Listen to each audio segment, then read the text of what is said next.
ఒక్కసారి కొమ్మూరి గోల్డ్ కి కాల్ చేయండి. తాకట్లో ఉన్న మీ బంగారాన్ని విడిపించి మార్కెట్ ప్రైస్ కి వాళ్ళు కొనుక్కుని మిగతా డబ్బులు మీకు ఇచ్చేస్తారు. బ్రేక్ న్యూస్ చూస్తున్నాం మనం టీవీ స్క్రీన్ పై. సో మోడీ నోట ఇటు లాక్డౌన్ పరిస్థితులు ఉన్నాయంటూ సోషల్ మీడియాలో బాగా చక్కర్లు కొడుతున్నటువంటి అంశం. సో దీన్ని కొంచెం ఇండెప్త్గా మనం మాట్లాడుకుంటే డైరెక్ట్గా ప్రధాని మోదీ గారు ఇండియా లాక్డౌన్ అవుతుంది అని చెప్పలేదు. సో కోవిడ్ తరహాలో అయితే దేశం మొత్తం సామాన్యుల కాడి నుంచి పెద్దవాళ్ళ వరకు అందరూ ఎలాంటి ఇబ్బందులు పడ్డారో అలాంటి పరిస్థితులు రావచ్చనే మాట మాట్లాడారు రాజ్యసభలో. సో ఒకవైపు ఇరాన్ ఇజ్రాయెల్ యుద్ధం, దాని త్రూగా చమురు సంక్షోభం, ఇటు ఎల్పిజి ఎల్ఎన్జి గ్యాస్ సంక్షోభం ఇండియాలో, మరికొద్ది రోజుల్లో పెట్రోల్ డీజిల్ కూడా దొరకవంటూ పానిక్ బుకింగ్స్. సో ఇలాంటి సిచ్యువేషన్స్ అన్నీ కలగలుపుకుంటే మోడీ గారు మాట్లాడిన మాట ఇప్పుడు దేశ ప్రజల్లో ఒక భయాన్ని నెలకొల్పుతోంది. పర్టికులర్గా కేంద్ర అధికారులతో ఇటు ఎమర్జెన్సీ మీటింగ్ పెట్టారు. ఎట్టి పరిస్థితుల్లో ప్రపంచం మరోసారి యుద్ధమేఘాల నీడలోకి వెళ్తోందా అంటే అవుననే సమాధానాలు వినిపిస్తున్నాయి. ఒకవైపు రష్యా ఉక్రెయిన్, మరోవైపు ఇజ్రాయెల్ పాలస్తీనా, ఇప్పుడు మరికొన్ని దేశాల మధ్య ఉద్రిక్తతలు. ఈ పరిస్థితులు చూస్తుంటే అందరిలోనూ ఒకే భయం మొదలైంది. యుద్ధం వస్తే ఇండియాలో మళ్ళీ లాక్డౌన్ పెడతారా? మన దేశ ఆర్థిక పరిస్థితి ఏమవుతుంది? దీని వెనుక ఉన్న అసలు నిజాలేంటో క్లియర్గా తెలుసుకుందాం. అసలు యుద్ధానికి లాక్డౌన్కు సంబంధం ఉందా? మనం గతంలో చూసిన లాక్డౌన్ కరోనా మహమ్మారి వల్ల వచ్చింది. అది ఒక హెల్త్ ఎమర్జెన్సీ. కానీ యుద్ధం వల్ల వచ్చే పరిస్థితులు వేరుగా ఉంటాయి. యుద్ధం నేరుగా మన దేశంపై ప్రభావం చూపనంత వరకు మెడికల్ లాక్డౌన్ వచ్చే అవకాశం లేదు. అయితే యుద్ధం వల్ల ఎకనామిక్ లాక్డౌన్ లాంటి పరిస్థితులు వచ్చే ప్రమాదం ఉంది. ఎకనామిక్ లాక్డౌన్ ఏంటి? సో సామాన్యుడిపై ఎంత ప్రభావం చూపిస్తుంది. యుద్ధం మొదలైతే గ్లోబల్ సప్లై చైన్ దెబ్బతింటుంది. ముఖ్యంగా క్రూడ్ ఆయిల్, పెట్రోల్, డీజిల్ ధరలు ఆకాశం తాకుతాయి. రవాణా ఖర్చులు పెరిగితే నిత్యావసర వస్తువుల ధరలు చుక్కలు చూపిస్తాయి.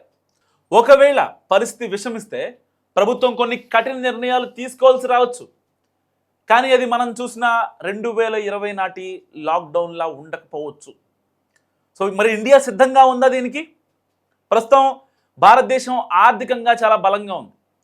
ప్రపంచంలో ఏ మూల యుద్ధం జరిగినా మన దేశ ప్రయోజనాలను కాపాడుకోవడానికి ప్రభుత్వం సిద్ధంగా ఉంటుంది.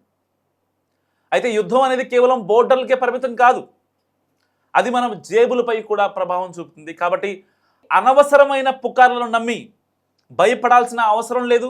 కానీ అప్రమత్తంగా ఉండడం మాత్రం చాలా ముఖ్యం. సో ప్రపంచ శాంతిని కోరుకుందాం. యుద్ధం ఎవరికి మేలు చేయదు. మరి యుద్ధం వల్ల ధరలు పెరిగే అవకాశం ఉందని మీరు భావిస్తున్నారా? మీ అభిప్రాయాన్ని కూడా మస్తుగా కామెంట్ చేయండి. నేను చెప్పిన లాజిక్ పాయింట్స్ని మీరు అనలైజ్ చేసి మీ యొక్క కామెంట్, యుద్ధం వల్ల రేట్లు పెరుగుతాయా?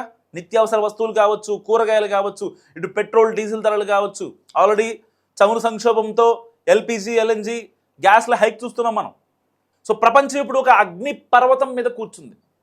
ఒకవైపు రష్యా ఉక్రెయిన్ యుద్ధం ఆగట్లేదు, మరోవైపు ఇజ్రాయెల్ ఇరాన్ దేశాల మధ్య యుద్ధ మేఘాలు కమ్ముకుంటున్నాయి. అగ్రరాజ్యాల మధ్య మాటల యుద్ధం కాస్త అణ్వాయుధాల దాకా వెళుతుంది. ఇలాంటి తరుణంలో భారతీయులందరినీ వేధిస్తున్న ఒకే ఒక్క ప్రశ్న, ఒకవేళ పెద్ద ఎత్తున యుద్ధం మొదలైతే మన దేశంలో మళ్ళీ లాక్డౌన్ వస్తుందా? మన ఇళ్లలో మనం బందీలు కావాల్సిందేనా? దీని వెనక ఉన్న అసలు భయం ఏంటి?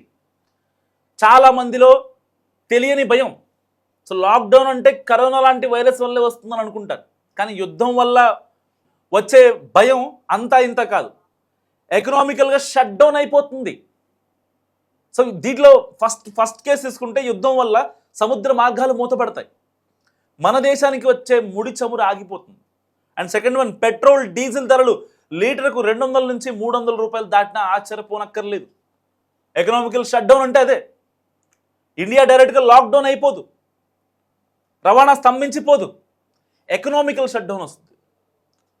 మోడీ గారు చెప్పింది అదే. ఎమర్జెన్సీ మీటింగ్లో ఒకటే మాట చెప్పారు, కరోనా తరహా పరిస్థితులు ఇండియాలో రావచ్చు అని చెప్పారు. ఇలాంటి నేపథ్యంలో చాలామంది సామాన్యులు పానిక్ అవుతున్నారు.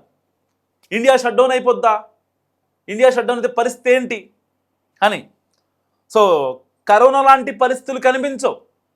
ఇంకా అంతకు మించి 100 రూపాయలు 200 అవుద్ది, 200 నుంచి 300 అవుద్ది. పెట్రోల్ డీజిల్ ధరలు 300 రూపాయలకి వెళ్ళిన ఆశ్చర్యం లేదు.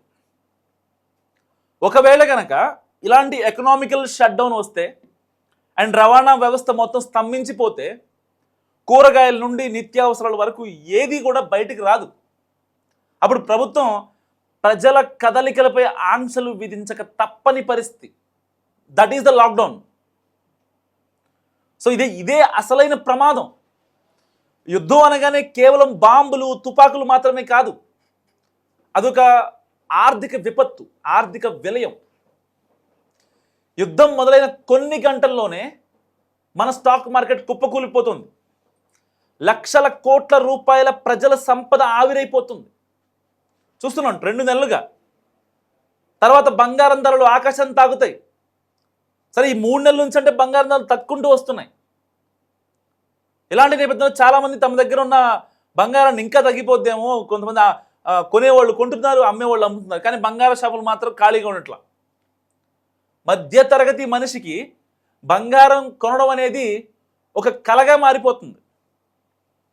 సో ఒక పక్క పెరుగుతున్న ద్రవ్యోల్బణం, యుద్ధం వస్తే ఇప్పుడు కంట్రోల్ తప్పిపోద్ది ఆ ద్రవ్యోల్బణం. ద్రవ్యోల్బణం అంటే రూపాయి విలువ పడిపోయి వస్తువుల ధరలు రెట్టింపు అవుతాయి. అప్పుడు మనం సంపాదించే జీతం ఇంటి ఖర్చులకు కూడా సరిపోదు. మరి ఇండియా ఈ పరిస్థితిని ఎదుర్కోగలదా? భారత్ ఇప్పుడు ప్రపంచంలో 5వ అతిపెద్ద ఆర్థిక వ్యవస్థ. మన దగ్గర దాదాపు 3 నెలలకు సరిపడా ముడి చమురు నిల్వలు ఉన్నాయి. అలాగే ఆహార ధాన్యాల నిల్వలు కూడా పుష్కలంగా ఉన్నాయి. కానీ యుద్ధం సుదీర్ఘకాలం కొనసాగితే ఏ దేశమైనా సరే మోకరిల్లాల్సిందే. అందుకే భారత ప్రభుత్వం డిప్లొమాటిక్గా యుద్ధం రాకుండా చూస్తోంది. మనకు ఏ దేశంతోనూ యుద్ధం లేకపోయినా గ్లోబల్ ఎకానమీ వల్ల మనం ఇబ్బంది పడాల్సి వస్తుంది. ఎందుకంటే భారతదేశంలో ఉన్నటువంటి వస్తువులు బయట దేశాలకు ఎగుమతి అవుతాయి అండ్ అక్కడ ఉన్న ఉత్పత్తులు మన దేశానికి వస్తాయి. సో ఇలాంటి సిచ్యువేషన్స్ అన్నమాట. సో అంటే మన మీద ఆధారపడి బతకం. ఏ దేశమైనా, ప్రపంచంలో ఏ దేశమైనా అంతే. సో చివరిగా మనం తెలుసుకోవాల్సింది ఏంటంటే, మెడికల్ ఎమర్జెన్సీ లాంటి లాక్డౌన్ వచ్చే అవకాశం తక్కువ. కానీ ధరల పెరుగుదల వల్ల మనం బయటకు వెళ్ళలేని పరిస్థితి, అంటే ఫినాన్షియల్ లాక్డౌన్ అంటారు. సో ఇది వచ్చే ఛాన్స్ ఉంది. మోడీ గారు డైరెక్ట్గా చెప్పలేక కరోనా తరహా పరిస్థితులు అని చెప్పారు. సో ఒకవేళ డైరెక్ట్గా మోడీ గారే financial lockdown situation it will happen అని ఒక మాట చెప్పారనుకోండి, ప్రపంచం కల్లోలం. ఇంకా స్టాక్ మార్కెట్లు పడిపోతాయి, బంగారం రేటు తగ్గిపోద్ది, ఇంకా అసలు చాలా పిచ్చి పిచ్చి పరిస్థితులు ఏర్పడతాయి. సో యుద్ధం అనేది వినాశనానికి దారితీస్తుంది. సో మరి మీరేమంటారు? యుద్ధం వస్తే ఇండియా తనను తాను కాపాడుకోగలదా? పెరగబోయే ధరలను మనం తట్టుకోగలమా? మీ అభిప్రాయం తప్పకుండా కామెంట్ చేయండి. సో ప్రస్తుతం ప్రపంచవ్యాప్తంగా యుద్ధ మేఘాలు కమ్ముకున్నాయి. ముఖ్యంగా ఇరాన్ ఇజ్రాయెల్ మధ్య జరుగుతున్న ఘర్షణలు ప్రపంచ ఆర్థిక వ్యవస్థను కుదిపేస్తున్నాయి. సో ఇలాంటి నేపథ్యంలో ప్రధాని మోదీ చేసిన ఒక ప్రసంగం ఇప్పుడు దేశవ్యాప్తంగా చర్చనీయాంశమైంది. ప్రధాని తన ప్రసంగంలో కరోనా మహమ్మారి నాటి పరిస్థితులను ప్రస్తావించడంతో మళ్ళీ దేశంలో లాక్డౌన్ విధిస్తారా అనే అనుమానాలు సోషల్ మీడియాలో చాలా గట్టిగా వ్యక్తమవుతున్నాయి. ఈ వార్తల్లో ఎంతవరకు నిజం ఉందో సో ఇప్పుడు క్లియర్గా మనం డిస్కస్ చేసుకున్నాం. ప్రధాని మోదీ తన స్పీచ్లో ఇరాన్ ఇజ్రాయిల్ యుద్ధం వల్ల తలెత్తే పరిణామాలను వివరిస్తూ కరోనా సమయాన్ని గుర్తు చేశారు. అయితే ఇది జబ్బుల గురించి కాదు, బేసిక్గా ఒక ఆర్థిక వ్యవస్థ, సరఫరా వ్యవస్థ గురించి. మహమ్మారి సమయంలో ప్రపంచవ్యాప్తంగా రవాణా ఎలాగైతే ఆగిపోయిందో, ఇప్పుడు యుద్ధం వల్ల కూడా అంతర్జాతీయ సముద్ర మార్గాల్లో రవాణాకు ఆటంకం కలుగుతుందని ఆయన హెచ్చరించారు. ముఖ్యంగా చమురు, గ్యాస్, నిత్యావసర వస్తువుల ధరలు పెరిగే అవకాశం ఉందని, అప్పట్లోలాగే ఇప్పుడు కూడా మనం స్వయం సమృద్ధిగా ఉండాల్సిన అవసరం ఉందని ఆయన పిలుపునిచ్చారు. సో వేసవిలో కూడా లాక్డౌన్ వచ్చే అవకాశం ఉందని సోషల్ మీడియాలో పెద్ద వైరల్ అవుతుంది.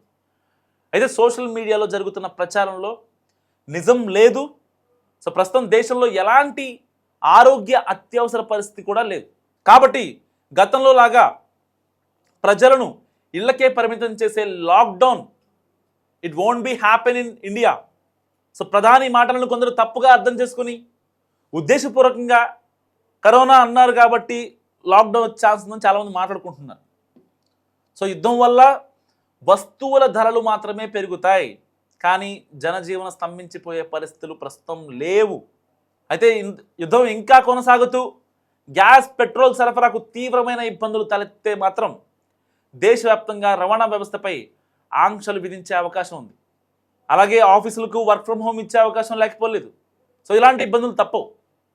కరోనా మహమ్మారి సమయంలో మనం చూసాం, మన ఎదుర్కొన్న సవాళ్ళను ప్రధాని ఎందుకు గుర్తు చేశారంటే, ఒకవైపు ఇంధన ధరలు, భారత్ తన చమురు అవసరాల కోసం గల్ఫ్ దేశాలపై ఆధారపడుతుంది. యుద్ధం వల్ల పెట్రోల్ డీజిల్ ధరలు అండ్ వస్తువుల రవాణా, సముద్ర మార్గాల్లో దాడులు పెరిగితే ఎగుమతులు దిగుమతులు మొత్తం నెమ్మదిస్తాయి. ఇది ధరల పెరుగుదలకు దారితీస్తుంది.